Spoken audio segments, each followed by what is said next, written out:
एक ऐसा लड़का जिसके काम जन्नत किया करते थे। अस्सलाम वालेकुम guys, this is Ismail Ahmed Siddiqui and welcome to this dream squad, जहां पर मैं आपके साथ होने वाले हॉरर और क्रीपी इंसिडेंट्स को लोगों के साथ शेयर करता हूं। तो अगर आप भी अपनी कोई स्टोरी या फिर कोई ऐसा रियल इंसिडेंट्स मुझसे शेयर करना चाहते हैं तो डिस्क्रिप्शन में मैंने लिंक दे रखा है, वहां पर जाकर आप लोग अपनी स्टोरीज मुझसे शेयर कर सकते हैं। Today's story is revolving around a office boy. एक ऐसा लड़का जो ऑफिस में काम तो करता था लेकिन नॉर्मल बिल्कुल भी नहीं लगता था। अगर हम लोग ऑफिस में काम करने जाएं तो वहाँ पे काफी ज्यादा फ्रेंडली इन्वायरमेंट होता है। वही फैमिली इन्वायरमेंट हमें काम करने में भी मदद देता है। लेकिन जो स्टोरी मैं आप लोगों से आज शेयर करने जा रहा हूँ वो स्टोरी एक ऐसे लड़के की है जिसका बिहेवियर काफी ज्यादा स्ट्रेंज था। ऑफिस में ही नहीं, उसकी रियल लाइफ में और उसकी नॉर्मल रूटीन भी काफी ज्यादा स्ट्रेंज लगी। ये स्टोरी मैंने उठाई है रेडिट से, एक ऐसा प्लेटफॉर्म जहां पर लोग अपनी रियल स्टोरीज शेयर करते हैं। ये बात है जनवरी 2020 की, जब हमारे ऑफिस में नई नई हायरिंग्स स्टार्ट हुई और नए लोग हायर करने के लिए कंपनी ने एक प्लेटफॉर्म बनाया जहां पर लोग आकर इंटरव्यू देते थे। और हमारे मैनेजर ने एक लड़का हायर कर लिया फाइनली हमारी टीम के लिए। हमारी टीम में बेसिकली 3 लोग थे और हम तीनों ही लड़के थे और हम काफी ज्यादा बेस्ट बडीज भी थे। अब चूंकि वो लड़का हमारी टीम में शामिल होने के लिए आ गया था, बिल्कुल न्यू था, तो नए लोग अक्सर हेजिटेट होते हैं ऑफिस में। वो लंच भी अकेले ही करने जाता और वो सारा दिन अपना काम करके खामोशी से जब हमारी ऑफ होती थी तो वो अपने घर चला जाता। काफी टाइम तक यही रूटीन चलती रही और तकरीबन 1 महीना गुजरने के बाद हमने खुद उससे बात करने की कोशिश करी। हमें लगा शायद वो हेजिटेट हो रहा है और वो थोड़ा शर्मीला टाइप का है। उससे खुद से जाकर बातचीत करने का हमें ये फायदा हुआ कि वो काफी ज्यादा अब हमसे फ्रेंडली हो गया था और हम लोग आपस में बहुत अच्छे से काम भी कर रहे थे। वो काफी ज्यादा इंटेलिजेंट था तो हमारे मैनेजर भी उससे काफी ज्यादा खुश थे और हम लोग भी आपस में अच्छे से घुल मिल गए थे। हमारा वीकेंड था तो हमने डिसाइड किया क्यों ना कुछ बारबेक्यू कर लें। तो हमने उसको कहा कि हम तुम्हारे घर पे बारबेक्यू पे आएंगे। उसने कहा ठीक है, हम लोग बारबेक्यू कर लेंगे और उसके बाद हम कुछ मूवीज और गेम्स भी खेल लेंगे मेरे रूम में। तो हमने इस प्लान को कंफर्म किया और नेक्स्ट डे वीकेंड पे हम लोग उसके घर पे चले गए। उसने काफी ज्यादा अच्छी तरीके से हर चीज को मैनेज किया हुआ था। उसने हमें बताया कि मेरी फैमिली में हम 4 लोग हैं, मैं, मेरी एक छोटी बहन और मेरे पेरेंट्स, हम सब साथ ही रहते हैं। बारबेक्यू एंड होने के बाद उसने हमें इनवाइट किया कि मेरे रूम में चल के कुछ गेमिंग्स कर लेते हैं, उसके बाद फिर तुम लोग चले आना। तो हमने भी उसको मना नहीं किया क्योंकि अगले दिन भी वीकेंड था, तो हमने सोचा कि थोड़ा ज्यादा एंजॉय कर लिया जाए। और हम लोग उसके साथ ऊपर वाले पोर्शन में जा ही रहे थे तो उसने अचानक हमें बोला कि थोड़ा आराम से कदम रखो, मेरे सारे घर वाले सो रहे हैं। तो हमें ये चीज नॉर्मल लगी क्योंकि रात के 10 बज रहे थे और अक्सर घरों में लोग जल्दी सो जाया करते हैं। तो हम बिल्कुल आराम से कदम रखते हुए उसके रूम तक जा ही रहे थे तो बैल्कनी से हमारी नजर उस गार्डन पे पड़ी जहां पर अभी 5 मिनट पहले ही हम बारबेक्यू कर रहे थे। और वो जगह बिल्कुल क्लियर थी, जैसे वहां पर कुछ हुआ ही ना हो। तो हमने ये सवाल रूम में आकर अपने दोस्त से पूछा जिसका वो घर था। तो उसने हमें बताया कि मेरे घर में कुछ सर्वेंट्स हैं जो कि पीछे सर्वेंट क्वार्टर में रहते हैं, वो मेरा सारा काम कर देते हैं। तो हमने भी इस बारे में ज्यादा सोचने के बजाय गेमिंग पे तवज्जो दी और हम लोग तकरीबन 2 घंटे तक गेम एंजॉय करने के बाद अपने अपने घर चले गए।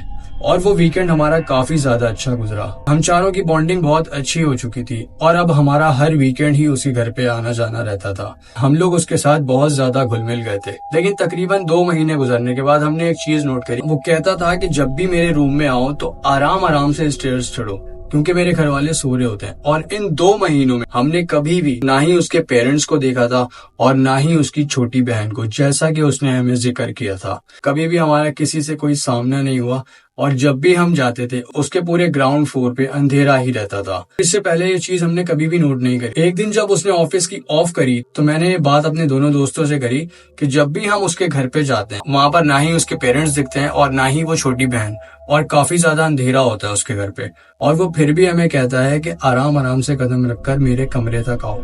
तो ये थोड़ा स्ट्रेंज होता जा रहा था। और ऐसे ही कुछ दिन और गुजर गए। जब वो अपनी छुट्टियों से वापस आया तो नेक्स्ट वीकेंड उसने फिर हमें अपने घर पे इनवाइट किया। तो हम तीनों ने उस दिन उसको मना कर दिया कि हमें कोई काम है, इस वजह से हम आ नहीं सकते। और 2-3 दिन गुजरने के बाद हमारे ऑफिस में एक लड़की की हायरिंग हुई जिसका नाम लीजा था।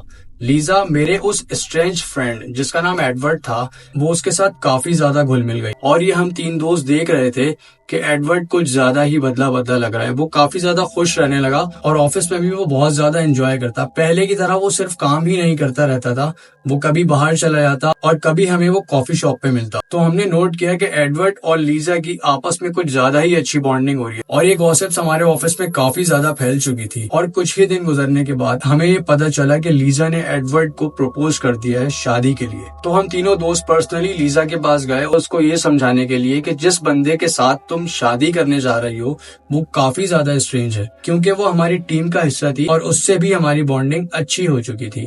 तो इस वजह से हमने सोचा कि उसको ये बात बताना जरूरी है, क्योंकि एडवर्ड के साथ हमने काफी टाइम गुजारा और हमने उसको बहुत ऑब्जर्व करने के बाद ही उससे दूरी इख्तियार कर ली। ये सारी बातें सुनने के बाद हमें लगा कि शायद वो लोग अपनी लाइफ में आगे बढ़ चुके होंगे। तो हमें उन दोनों के लिए अच्छी फीलिंग्स ही आती थी। भले वो थोड़ा स्ट्रेंज बिहेवियर करता था, लेकिन हमें लगा कि उन दोनों की मैरिड लाइफ काफी ज्यादा अच्छी गुजर रही होगी, क्योंकि 2 साल गुजर चुके थे इस बात को और उन दोनों का हमसे कोई कांटेक्ट भी नहीं था और ना ही ऑफिस में किसी और से उन लोगों ने कांटेक्ट किया। एक शाम मेरे पास एक मैसेज आता है लीजा का कि तुम ठीक कहते थे, एडवर्ड बहुत ज्यादा स्ट्रेंज है और उसके घर का माहौल बहुत ज्यादा अलग। ना ही आज तक मैं उसके पेरेंट्स से मिली और ना ही उसकी उस बहन से जिसके बारे में उसने मुझे शुरू से बताया था। लीजा ने बताया कि शादी का कुछ अरसा गुजरने के बाद उसको यही समझ नहीं आया कि सारे काम कौन कर रहा है।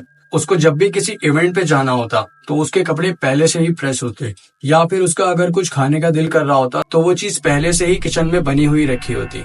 काफी अरसे तक तो उसको शायद ये लगता रहा कि सर्वेंट्स कर रहे हैं, लेकिन उसको कभी कोई सर्वेंट नजर नहीं आया। उसने सर्वेंट क्वार्टर में भी जाके चेक किया। उसने बताया कि अक्सर जब वो लेट नाइट वापस आते थे तो वो काफी ज्यादा हल्के कदमों से पूरे घर में चलते थे। लेकिन एक बार ऐसा हुआ कि नॉर्मल कपल्स की तरह हमारी भी लड़ाई हो गई एक नॉर्मल छोटी सी बात पे, और उस लड़ाई के बाद एडवर्ड मुझे डांट कर घर से बाहर चला गया।